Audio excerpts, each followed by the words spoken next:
The Death Mage Who Doesn't Want a Fourth Time. Chapter 50. The battle against the dragon Golem that was 70% destroyed by the hero. Since Vandalu's Death Attribute Mage job had reached level 100 after his 6th clearing of Borkus's Subdragon Savannah, he headed for the job-changing room in the Adventurers Guild for the first time in over a year. Give me some fish sauce for this, miso as well. Katsuboshi and kombu for me. Is there any honey? I want some wasabi too. Give me acorn powder. The giga eggs are sold out, huh? Then at least give me some eel. Ammonite is fine as well. The Adventurers Guild had been turned into a place where the food that Vandalu had invented, including the flavorings and kombu, was being distributed and traded. People would come here to receive a rationed amount, and if they wanted any more than that, they would have to barter using materials that they had gathered from the Devil's Nests.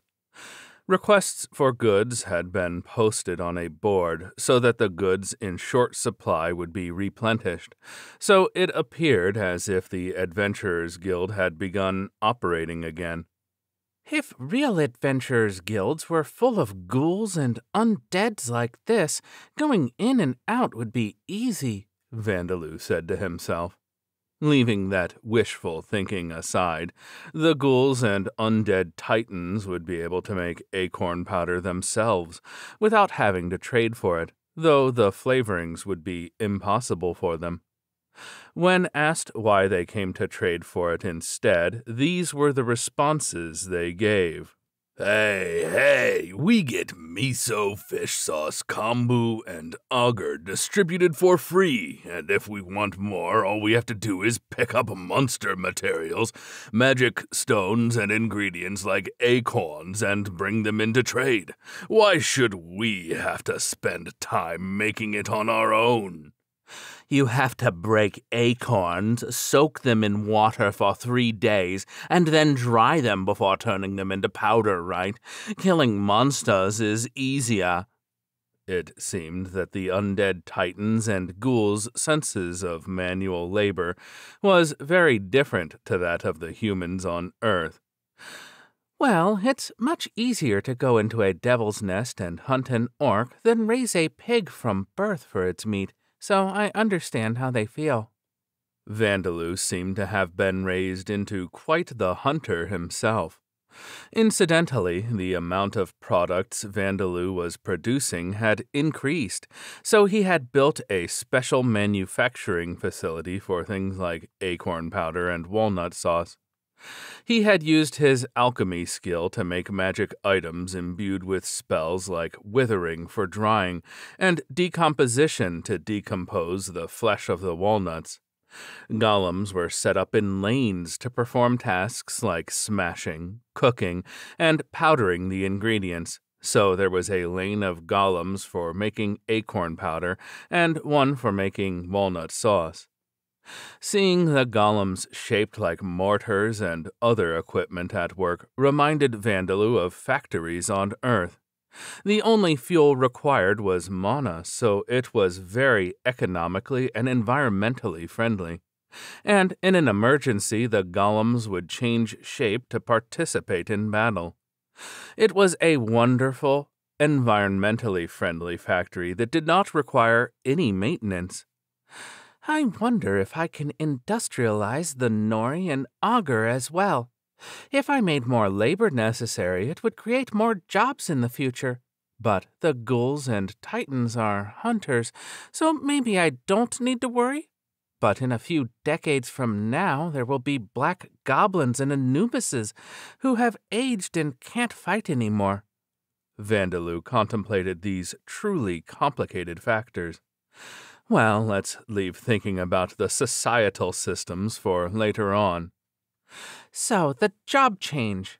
I suppose I'll be a golem transmuter now. Vandalu could only acquire undiscovered jobs due to the cannot learn existing jobs curse. During his previous job change, Golem Transmuter was the available job that had appeared alongside Death Attribute Mage, so he would definitely be able to undergo a job change now.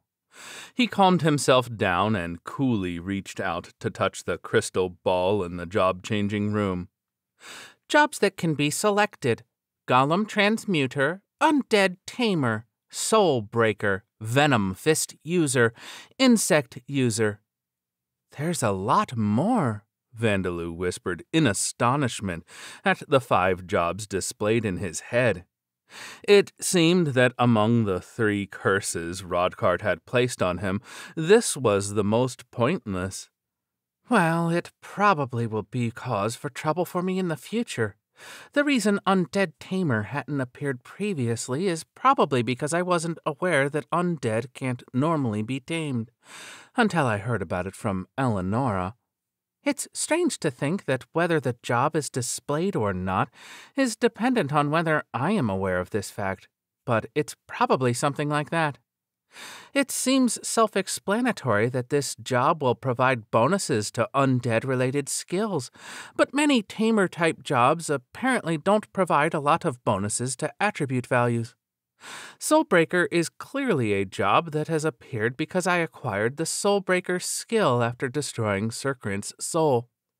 Soulbreak is a skill that applies its effects to all of my attacks.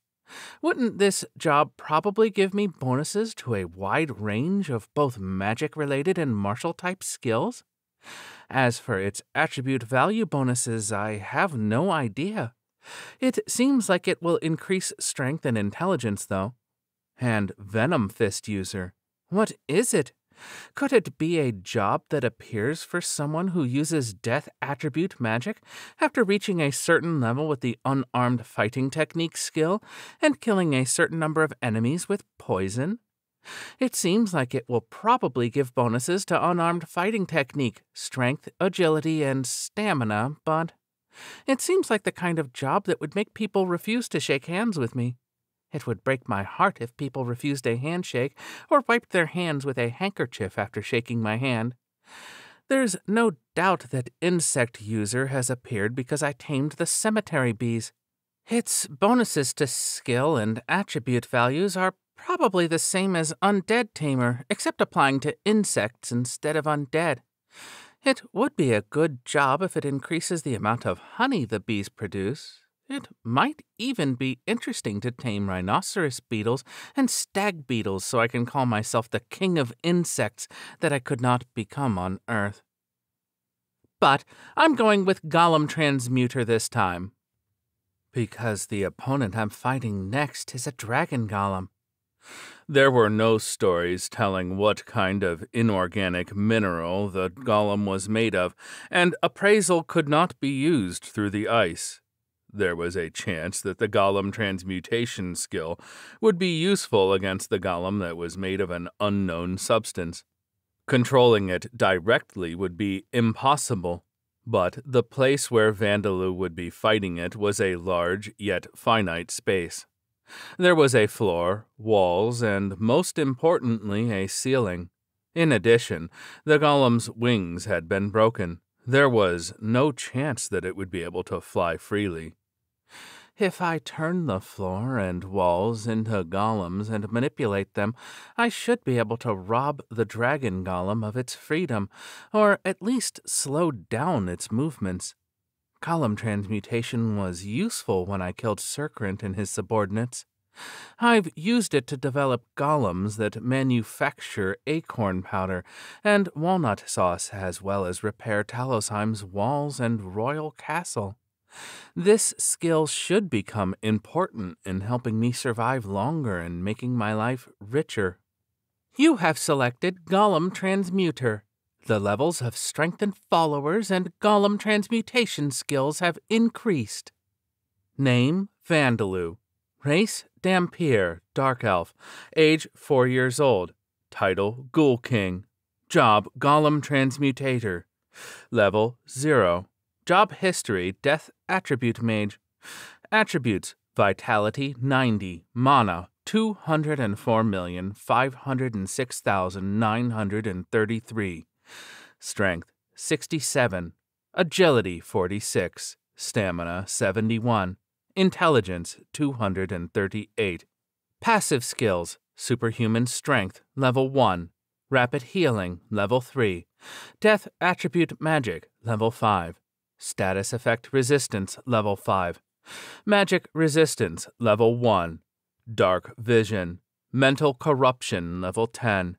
Death Attribute Charm, Level 5. Chant Revocation, Level 3. Strengthen Followers, Level 7. Level up. Automatic Mana Recovery, Level 3. Active Skills: Blood Sucking, Level 3. Surpass Limits, Level 4. Golem Transmutation, Level 5. Level up. No Attribute Magic, Level 4. Mana Control, Level 4. Spirit Form, Level 2.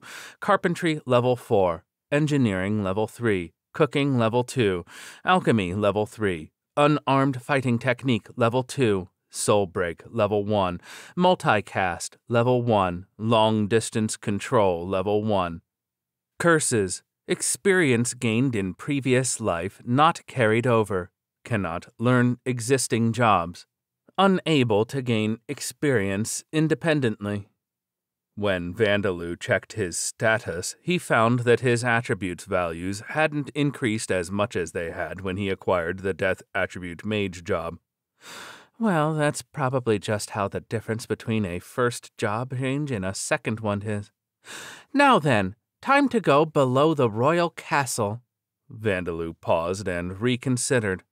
Before that, I'll need to test out my Golem transmutation skill now that it's leveled up, and I should ask everyone how they're feeling now that my Strengthen Followers skill has leveled up as well.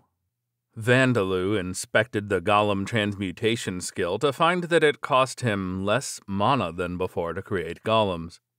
If he were to cross the Boundary Mountain Range again, he would be able to create the paths to do so at twice the speed he had managed the first time. In the future, I might be moving the mountains out of the way rather than creating paths or digging a tunnel, though I won't do it carelessly because it would be troublesome if I happened to come across some magma. I don't know anything about this world's geographical structure anyway. Also, his golems had become stronger. It seemed that his golems had started being affected by his Strengthen Followers skill.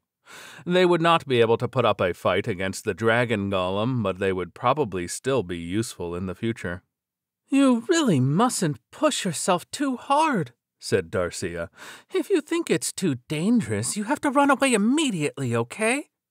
That's what I intend to do, Mom, Vandaloo assured her. Bo-chan, may fortune be with you, said Sam, but it is also courage to escape when the situation calls for it. If the situation calls for it, I'll open a hole in the wall and come running back. Vandaloo and his carefully selected companions headed below the royal castle as Darcia and the others saw them off. The enemy they would be facing was the dragon golem, the hero who had been said to be destined to become S-Class, a hero so powerful that he had killed Borkus with a single attack, had not been able to defeat this enemy. Its head, right arm, wings, and tail had been destroyed. Cracks were running all across its body, and the magic spear was even still embedded in its chest. But even so, this was a powerful enemy for Vandaloo and his party to face. That was why Vandaloo had only chosen those who were rank 6 or above, those who could be revived by being placed in a new body if their current one was damaged, and those that Vandaloo was using to soak up damage. The rank 9 Borkus and the rank 8 Eleonora were obvious choices. Next were Zadiris and Vigaro, who were rank 6. And then there was Bone Man, Bone Wolf, Bone Monkey, Bone Bear, Bone Bird, Saria, and Rita. They were still only rank 5, but their bodies were made of bones and suits of armor. Even if they were smashed into tiny pieces, they could be revived once Vandaloo prepared new bones and suits of armor. And as for meat shields, or rather stone shields, Vandaloo was bringing 10 stone golems with him. This was a precaution that he was taking just in case the available materials in the dragon golem's chamber were brittle or they had been magically altered in a way that would make them difficult to turn into golems. They would sacrifice their bodies to slow the golem's movements and act as shields. They were made of the spirits of the orcs and goblins from Bugogon's village, so Vandaloo intended to exploit them fully. Depending on what the dragon golem is made of, I'm afraid that it might be able to attack spirits, so please be very careful, Vandaloo warned his party. The wall of cursed ice is still in place, so I don't know what the dragon golem is made of. I'm sure it's not going to be made of simple iron. If it's made of mithril, which has strong anti-magic properties, it will be hard for me and Zadiris to make an impact with our spells, said Vandaloo. Mithril can damage spirits as well. If that's the case, we'll be completely reliant on the physical attacks of Borkus and the others. It would be a relief if it were to be made of adamantite, since we wouldn't have to worry about it damaging spirits. But if it's made of adamantite, my sword won't be able to cut it. The situation would be reversed. We'd be reliant on your magical attacks, kid, said Borkus, tapping his fingers against the handle of Bugogon's magic sword that he had received from Vandaloo. His sword was simply a magic sword with enhanced sharpness and strength, but its attacks were quite powerful. With this sword in hand, Borkus would be able to slice through the scales of an earth dragon with ease. Is it really that hard? Asked Vigaro, swallowing nervously upon hearing that even Borkus's sword wouldn't be able to cut through it. You bet, said Borkus. It's a magical metal so hard that even the scales and bones of inferior dragons are nothing like it. If you tried comparing it to iron, the iron might as well be slime. But if that's the case, Vandaloo-sama's spells will be effective, said Eleonora. There is also the option of pulling that spear out and using it. Also, we have no choice but to aim for the cracks in its body, Zadiris added. Well, if its movements are slow, the boy simply needs to bury it in the floor. There are other options, like using the broken pieces of the dragon golem that are lying around. Since they'll be made of the same material as the golem itself, they should at least serve as shields, said Vandaloo as he and his companions walked through the underground passage. There were still broken fragments of ice littered across the floor. Despite this being the one place in Talosheim that not even a single undead entered for 200 years, it was the most ominous place in the city. However, Vandaloo had melted all of the walls of ice that served as barriers to enter. There was now nothing in their way. Then they arrived in front of the dragon golem's chamber. They could see a dragon made of black metal through the ice. The danger of death is less than it was before, but it's still there, said Vandaloo. What shall we do? Shall we postpone this venture? Asked Saria. No, we'll press on, replied Vandaloo. It's a golem that defeated someone who almost possessed the power of an S-class adventurer. There's no way that we'll defeat it without facing any danger. In order to defeat the golem that was carefully made by the goddess herself, without facing any danger, Vandaloo would either need to become more powerful than an S-class adventurer, or make Borkus and the others all as strong as S-class adventurers. Vandaloo had gone from being a powerless baby with nothing but a large mana pool to becoming this powerful in a little over 4.5 years. But there was no telling how many years, how many decades it would take for him to achieve that power. Darcia had told him not to push himself, but Vandaloo had no intention of waiting that long. I want to celebrate my birthday this year with a mother who has a physical body, Vandaloo thought as he cast enchantments on his party members. Zadiris and Eleonora cast their own spells as well. Everyone had their physical and magical damage resistance increased by Vandaloo's energy absorption. Their weapons had their attack power increased by Zadiris's Blade of Wind enchantment, and their agility enhanced by her Blessing of Wind. Just in case, she cast Arrow Evasion, which made it easier to dodge projectile attacks and offensive spells. It was a little regrettable that many of the party members were undead, so she could not use light attribute enchantments on them. Eleonora's time attribute spell, Acceleration, allowed them to move even faster. Finally, Vandaloo transferred mana to Zadiris and Eleonora until they were full, and then their preparations were complete. Other than Borkus's magic sword and Vigaro's axe, everyone's equipment had been enhanced by monster materials and items obtained in the treasure chambers of cleared dungeons. Many pieces of their equipment were enhanced by earth dragon or rock dragon materials, or made of black steel, a lower-value magical material. Bone Wolf let out a growl. He and the other undead were the ones making the most extravagant use out of those materials. All of the major bones in their bodies had been replaced by those of dragons, whose shape had been changed to match their skeletons. Even an ogre would be incapable of breaking their bones now. Well then, let's go, said Vandaloo. He raised a hand and began sucking the mana out of the wall of ice. It was thicker than the other walls of ice he had removed, but the difference wasn't great, and the ice began melting steadily. The dragon golem sensed this and made a loud, slow movement, sideways. 1 second, 2 seconds, 3 seconds passed. It wasn't retreating or approaching. It simply continued sideways and stopped in front of its own severed head that was on the ground.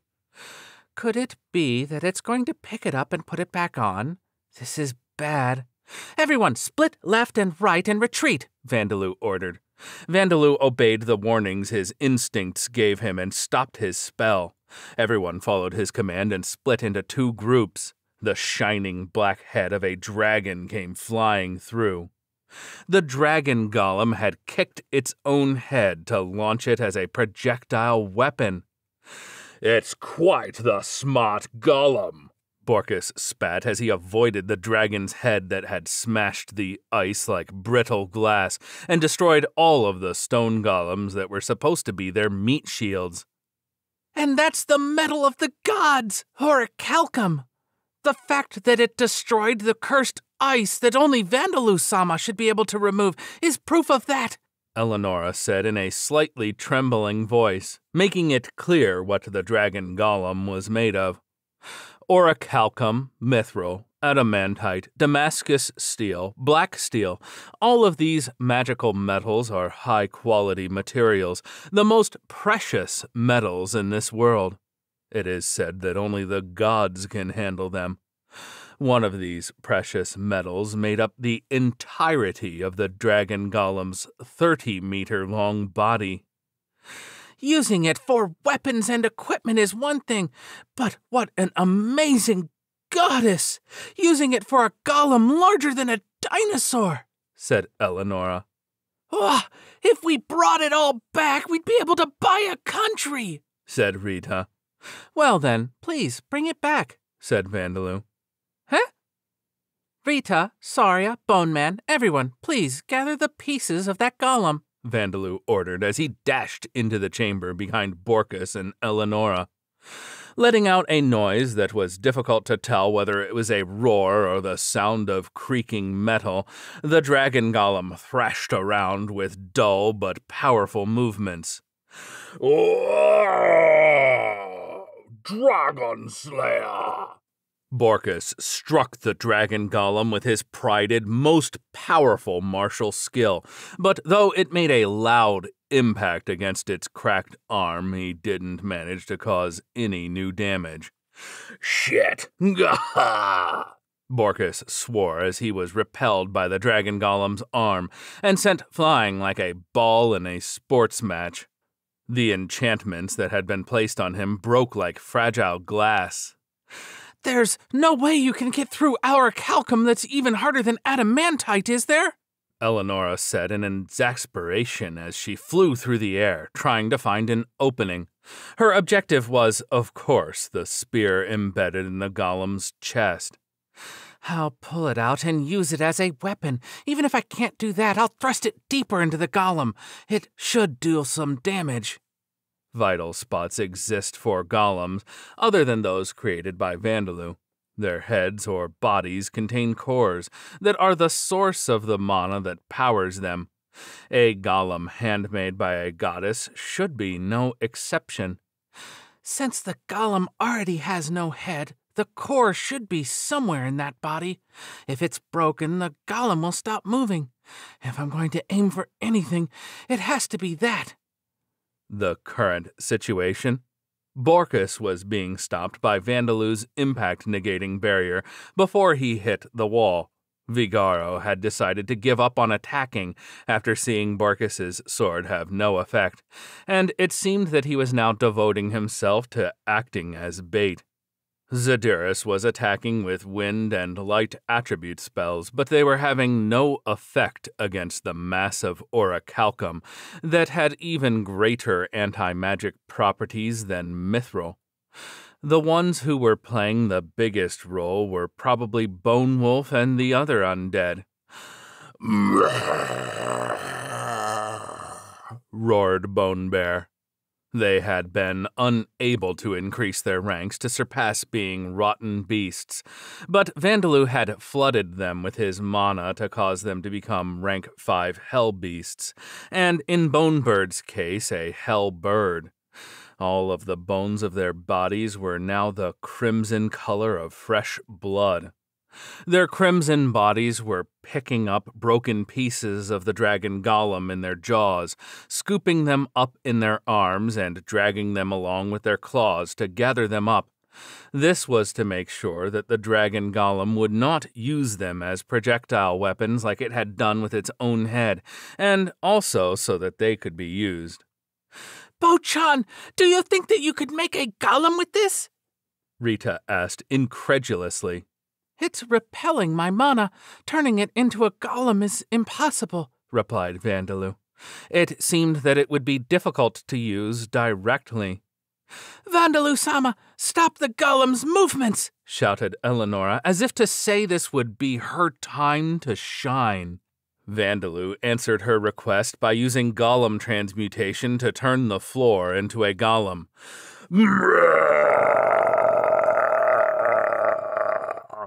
Countless arms extended from the floor and grasped the dragon golem's legs. However, the dragon golem moved with a creak and they broke like twigs. Its movements were slow, but its power was extraordinary. However, it began focusing on trying to destroy the floor-turned golem at its feet. Its decision-making ability seemed to be flawed from having lost its head, or perhaps it found the floor golem extremely irritating. This is it! Eleonora used super acceleration to accelerate the flow of time around herself and flew towards the dragon golem's chest. She forcefully took a hold of the spear's handle and pushed. Gah!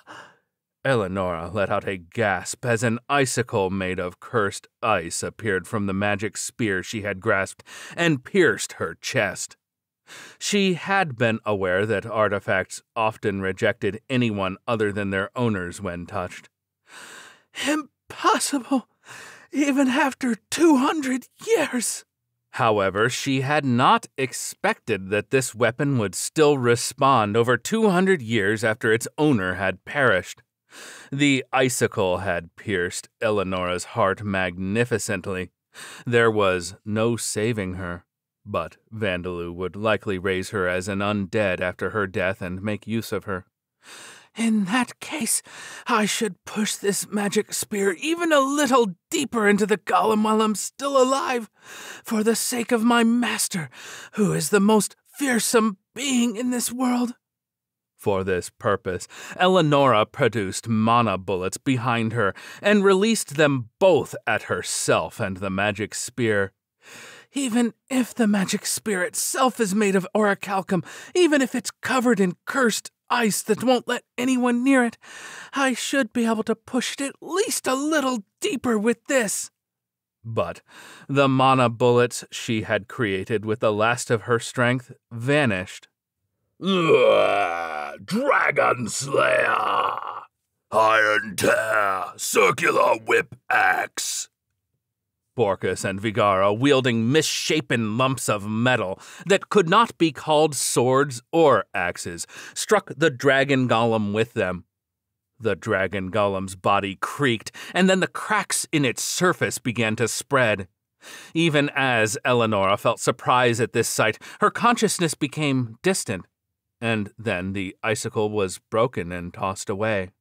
The next thing she knew, Vandaloo was looking down at her. "I'm sorry. I could sense the danger, but I couldn't stop you in time," he said. "But please, don't try to accomplish things at the cost of your own life."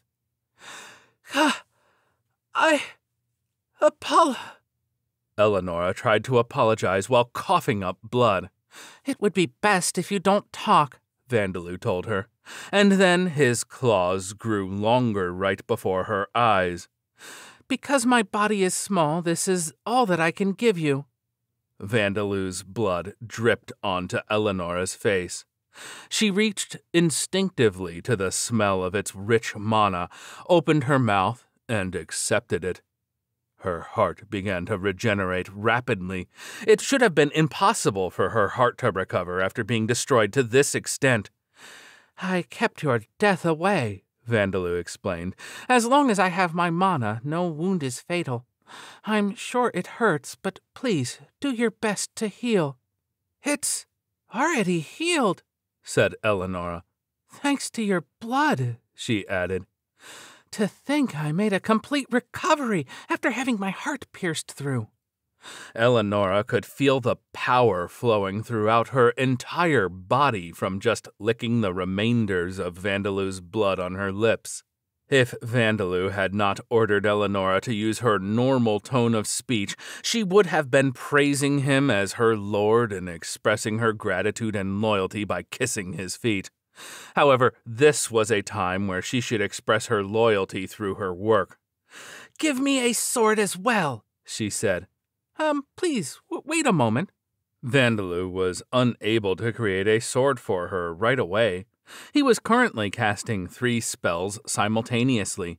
He had attached handles to broken orichalcum fragments that Bone Bear and the others undead had gathered, and barely managed to alter the shapes of the lumps of metal so that at least the swordsmanship and axe technique skills could be used with them, forming crudely made orichalcum weapons.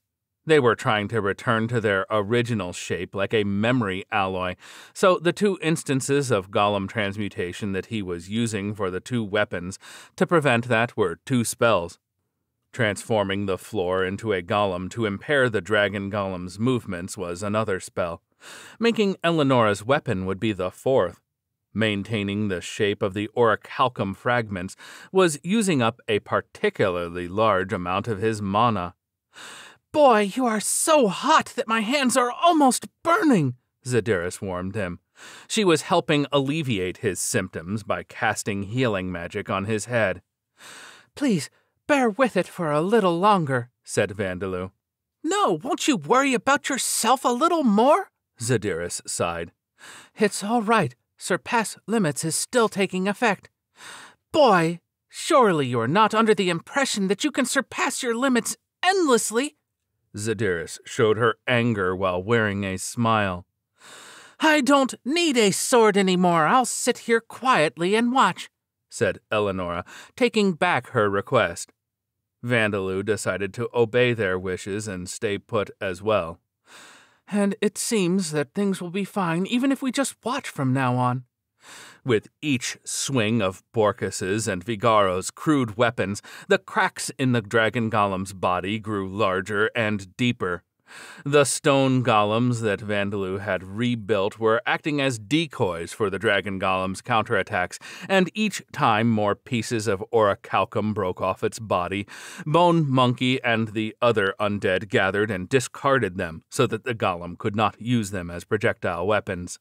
The dragon golem that had limited options for attacking and dulled movements after being more than half destroyed by Mikal wasn't even an enemy now that a method of inflicted damage to it had been found.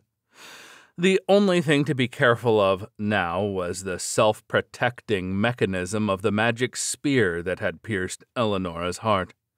Borkus and Vigaro simply needed to make sure they didn't accidentally touch it, so it wasn't a substantial threat.